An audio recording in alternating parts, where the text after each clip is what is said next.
This channel does not promote any violent, harmful, or illegal activities. All content provided by this channel is meant for an educational purpose only.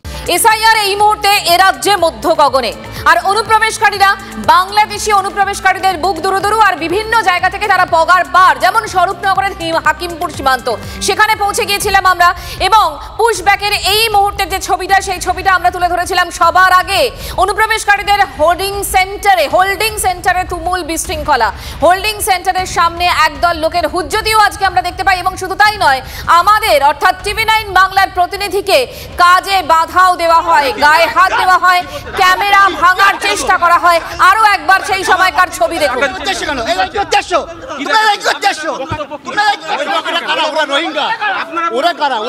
আপনি হাত দেবেন না আপনি কি বলছেন এখানে লোকাল লোক না আপনি কি বলছেন আপনার লোক না তো ওটা বলছেন কেন কি বিক্ষোভ দেখাচ্ছেন আমাদের ভোট কি বলছেন টাকা দিতে কেন এই কি উদ্দেশ্য এই কি উদ্দেশ্য আমি কি বলতে কি হাতটা দিচ্ছেন কেন কি বিক্ষোভ দেখাচ্ছেন আমাদের ভোট কি বলছেন টাকা দিতে কেন এই কি উদ্দেশ্য ওরা রোহিঙ্গা ওরা কারা আপনি হাত দেবেন না আপনি কি বলছেন এখানে লোকাল লোক না আপনি কি বলছেন আপনার লোক না তো ওটা ওখানকার লোক এখানকার লোক কি কথা গায়ে হাত দিচ্ছ গায়ে হাত দিচ্ছ কেন এখানে তোমরা কি করছো তোমরা বিক্ষোভটা কি তোমরা এখানে কি করছো তোমরা বার করতে না আপনাদের কোনো কি স্থানীয় লোক আপনাদের বক্তব্য বলুন স্থানীয় লোক এগুলো গায়ে হাত দেবেন না এখানে বসবাস গায়ে হাত দেবেন না আপনারা কি বক্তব্য বলুন আমরা এখানে বসবাস করি এরা বাইরের লোক এই বর্ডার সম্বন্ধে এরা কিছুই জানে না তো এখানে আন্দোলন করছে কেন ওরা এটাই তো আমরা যাব প্রশাসনের অভিযোগ কি আপনি ক্যামেরায় বলুন কি বক্তব্য ক্যামেরা বলবো কেন ক্যামেরায় বলুন ক্যামেরায় বলুন মহল্লা গায়ে হাত দেবেন না গায়ে হাত দেবেন না গায়ে হাত দেবেন না কি বক্তব্য বলুন কি বক্তব্য আপনারা কারা কিছু সময় আগেই আমরা দেখলাম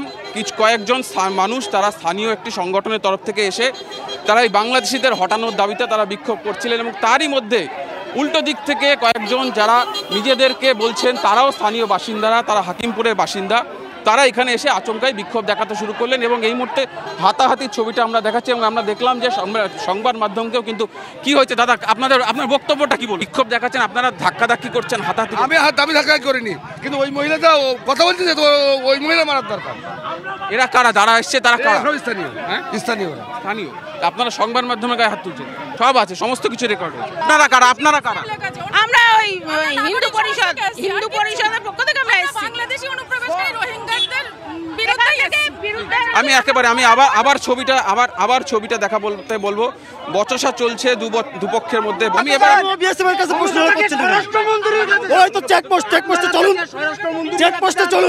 চেকপোস্টে গিয়ে আপনার বিএসএফের কাছে জিজ্ঞাসা করুন যে অনুপ্রবেশ কিভাবে হলো জন্মসূত্রে আমরা সীমান্তবাসী তো আমাদের চোখের সামনে যেটা ঘটে প্রতিনিয়ত বা আমরা যেটা দেখি সেই অভিজ্ঞতার উপরে আমরা যেটা জানি বা যেটা দেখেছি যে তৎকালীন সময়ে 2016-14 নাগাদ গরুর লাইন চলতো যেটা বিএসএফের মদতেই চলতো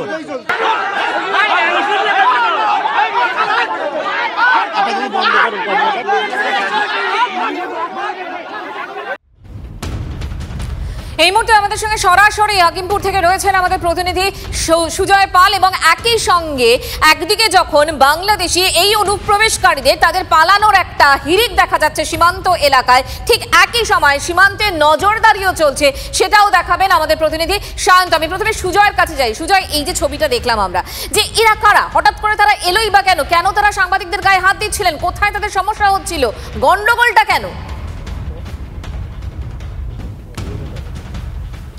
দেখো যারা এসেছিলেন আজকে ঝামেলা পাকাতে বা সেই ঝামেলা যাদেরকে মারধর করতে দেখা গেল তারা নিজেদেরকে স্থানীয় বাসিন্দারা বলে দাবি করছেন হাকিমপুরের বাসিন্দা বলে দাবি করছেন এবং তাদের অভিযোগ বা আপত্তি দুটো এক হচ্ছে সংবাদ মাধ্যম কেন এই বাংলাদেশি যারা অনুপ্রবেশকারী তাদের পুশব্যাকের বিষয়টা দেখাচ্ছে দ্বিতীয় হচ্ছে ওই সময় ঘটনার সময় হিন্দু পরিষদের তরফ থেকে কয়েকজন সমর্থক তারা এসেছিলেন বিক্ষোভ দেখাতে তারা তাদের বক্তব্য তুলে ধরছিলেন কেন সেই হিন্দু পরিষদের সদস্য যারা তারা স্থানীয় নয় তারা কেন বিক্ষোভ দেখাতে এসছে কেন প্রতিবাদ করতে এসছে সেটার কথা নিয়ে তাদের অভিযোগ এবং তৃতীয় অভিযোগ যে আমরা কেন বিএসএফ কি করছে বিএসএফের ভূমিকা কেন দেখাচ্ছি না সেখানে তোমরা জানিয়ে রাখি যে স্বরাষ্ট্র মন্ত্রকেরই একটা নির্দেশিকা রয়েছে যেখানে বিএসএফ এই পুশব্যাক পুশব্যাকের যে প্রক্রিয়া, সেই প্রক্রিয়া অন ক্যামেরা দেখানো যায় না, অর্থাৎ বিএসএফ কীভাবে পুশব্যাক করছে সেটা দেখানো যায় না।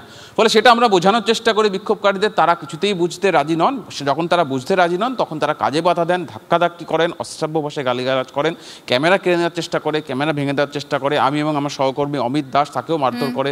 ফলে পরিস্থিতি সেখানে তারা আচমকাই তৈরি করে, এমন একটা পরিস্থিতি তৈরি করে যেখানে তারা আচমকা মোটর বাইকে অন্তত 10 থেকে 15টি মোটর বাইকে এসে তারা সেখানে বিক্ষোভ করে, সেখানে গোলমাল পাকায়, অশান্তি পাকায়, বচসা এবং হাতাহাতি করে। এবং একদিকে যারা বিশ্ব হিন্দু পরিষদের তরফ থেকে এসেছেন তাদেরকেও মারধর করে, তার পাশাপাশি সংবাদ মাধ্যমকেও টার্গেট করে যে কেন আমরা পুশব্যাকের গোটা প্রক্রিয়াটা দেখাচ্ছি এবং কেন বাকিদের ভূমিকা তুলে ধরছি না। ফলে সব মিলিয়ে যে পরিস্থিতিটা তৈরি হলো, একটা আচমকা এই বিক্ষোভ চলাকালীনই বিক্ষোভের মধ্যেই মারধর, হামলা করা এবং কার্যত ওইখানে যাতে কোনো কিছু আমরা দেখাতে না পারি এই সীমান্ত এলাকার, সেই পরিস্থিতি তৈরি করে ধাওয়া করে কার্যত এলাকার বাইরে বের করে দেওয়া হয়। এবং গায়ের জোর, এবং সেই গায়ের জোরে সংবাদ মাধ্যমকে কাজে বাধা দেওয়ার আমরা কথা বলেছিলাম, আমরা রাজনৈতিক প্রতিক্রিয়াও নিয়েছি। কি বলছেন শঙ্কর ঘোষ শোনাবো, এবং অরূপ চক্রবর্তীর বক্তব্য রয়েছে ব্যাক টু ব্যাক। রাজ্যের সরকার এই অনুপ্রবেশকারীদেরকে অবৈধ কার্ড তৈরি করবার মধ্যে দিয়ে পশ্চিমবঙ্গে মাথা গোঁজার ঠাঁই করে দিয়েছে, আর অনুপ্রবেশকারীরা তার বিনিময়ে তৃণমূল কংগ্রেসকে ভোট দেওয়া এবং ভোট লুটের সাথে যুক্ত হয়েছে। ফলে আতে ঘা যদি কারো লাগে, সেটা তৃণমূল কংগ্রেস ছাড়া আর কারো আতে ঘা লাগবার বিষয় থাকেই না। কোনো সংবাদ মাধ্যমের উপর আক্রমণ কঠোরভাবে নিন্দনীয়, এই হামলা কোনোভাবে কাঙ্ক্ষিত হতে পারে না। এক, দ্বিতীয়ত হাকিমপুরে যদি কিছু দেখা যায় অনুপ্রবেশকারী রয়েওছেন, কজন আছেন? 20, 25, 30, 40, 50, 100, 150। অথচ আমরা কদিন আগে দেখলাম বড়বাজারের 40% বাড়িতে গিয়ে ভোটারদের পাওয়া যায়নি। কেন পাওয়া যায়নি? বড়বাজারের হিন্দিভাষী সেই ভোটাররা ভারতীয় জনতা পার্টির ক্যাডার কিনা আমি জানি না, তারা দলে দলে গিয়েছিলেন বিহার নির্বাচনে ভোট দিতে। কার্যত অনুপ্রবেশকারী যদি বাংলাদেশ বর্ডারে থেকে থাকে, তো এরাও তো অনুপ্রবেশকারী। বিহারের ভোটার তালিকায় নাম থেকে তারা বাংলায় আসবে কেন? তারা বাংলা ভোটার লিস্টে নাম তুলবে কেন দুই জায়গায়? আজ হাকিমপুরে একদিকে যেমন আমাদের কাজ করতে বাধা দেওয়া হয়, ঠিক একই সঙ্গে সেখানে প্রতিবাদও দেখান, হাতে প্ল্যাকার্ড নিয়ে প্রতিবাদ দেখান বেশ কয়েকজন। এবং এই প্রতিবাদ হচ্ছে অনুপ্রবেশকারীদের বাংলাদেশে ফেরত পাঠানোর দাবিতে। হাকিমপুর হোল্ডিং সেন্টারের সামনে বিক্ষোভ দেখান তারা, প্ল্যাকার্ড হাতে প্রতিবাদ। আমাদের মূল দাবি হচ্ছে যে এই ভারতবর্ষে যেন শুধুমাত্র ভারতীয়রা থাকে, যারা অনুপ্রবেশকারী বাইরের দেশ থেকে এসছে তারা আমাদের এখানে থাকার কোনো অধিকার নেই। তারা দীর্ঘদিন ধরে এখানে কাজের মদতে রয়েছে, সেটা আমরা জানতে চাই। সীমান্তের একান্ত একদম সীমান্তে পৌঁছলে সেটা বিএসএফ এর দেখার কথা। বিএসএফ যদি খবর দিয়ে বলে পুলিশকে যে আপনারা আসুন, আমরা সামলাতে পারছি না, তাহলে নিশ্চয়ই পুলিশ যাবে। বিএসএফ এর অনুরোধে পুলিশ যেতে পারে একান্তভাবে একটা চেকপোস্টে, নয়তো পুলিশ যেতে পারে না।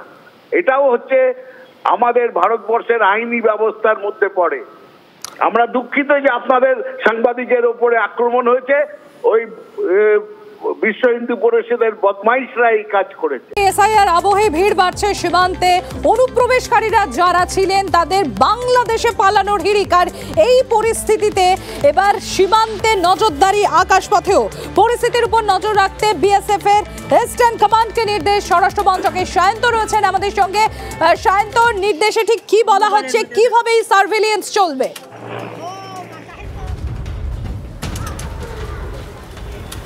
দেখো, বিএসএফের সাউথ বেঙ্গল ফ্রন্টিয়ার অর্থাৎ দক্ষিণবঙ্গ ফ্রন্টিয়ারের মধ্যে রয়েছে 5টি জেলা, নদিয়া, মালদা, মুর্শিদাবাদ, উত্তর 24 পরগনা, দক্ষিণ 24 পরগনা, যার মধ্যে রয়েছে 915.8 কিলোমিটার। আর এর মধ্যে সবথেকে সেন্সিটিভ অর্থাৎ স্পর্শকাতর এলাকার গুরুত্বপূর্ণ যেগুলো পড়ে মালদা, মুর্শিদাবাদ এবং উত্তর 24 পরগনা বেশ কিছু অংশ। মূলত দেখা যাচ্ছে সেই সব অংশের বেশিরভাগ জায়গা থেকে যারা অনুপ্রবেশকারী রয়েছে বা দীর্ঘদিন ধরে বাংলাদেশের থেকে এসে এখানে রয়ে গিয়েছে, তাদের পালানোর হিড়িক বেড়েছে এবং তারা সীমান্ত পারে তাদের ভিড় বাড়ছে।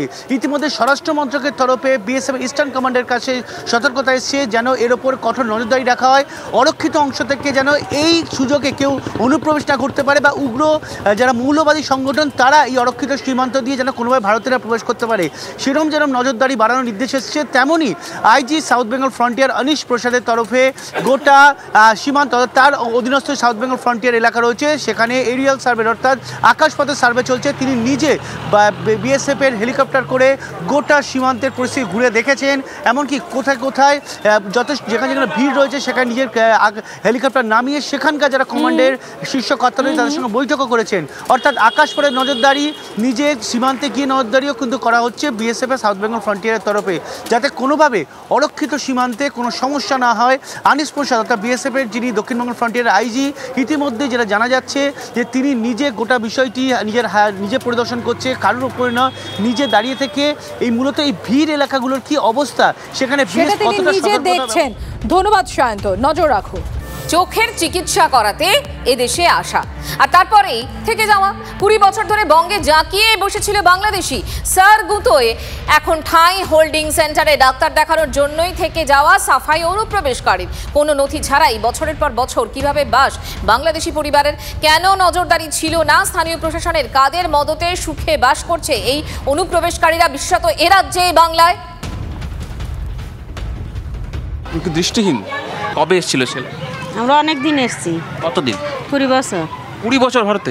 তাহলে তো আপনার ভোটার কার্ড আধার কার্ড আছে? আমাদের কিছু নেই। লক্ষ্মীর ভান্ডার কিচ্ছু নেই আমাদের। কেন দেয়নি? আমাদের ডকুমেন্টস না থাকলে কি করে দেবে? ডকুমেন্টস না থাকলে লক্ষ্মী ভান্ডার আবার কে দেবে? আপনার জন্ম কোথায়? আমার জন্ম বাংলাদেশে। আমার চোখের ডাক্তার দেখানোর জন্য এখানে আসা হয়েছিল।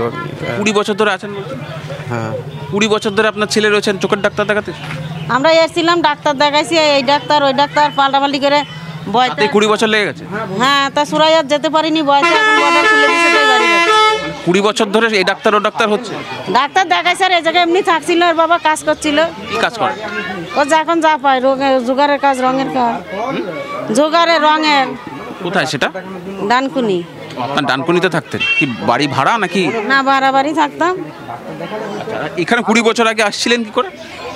সুরাইয়ার ছিল লোক যেরকম আছে, আমরা এরকম ছিলাম দালাল ধরে। হ্যাঁ। 20 বছর তো নিশ্চয়ই অনেকবার বাংলাদেশ গেছে। আমরা যাইনি। কেন? আত্মীয় স্বজন আছে তো?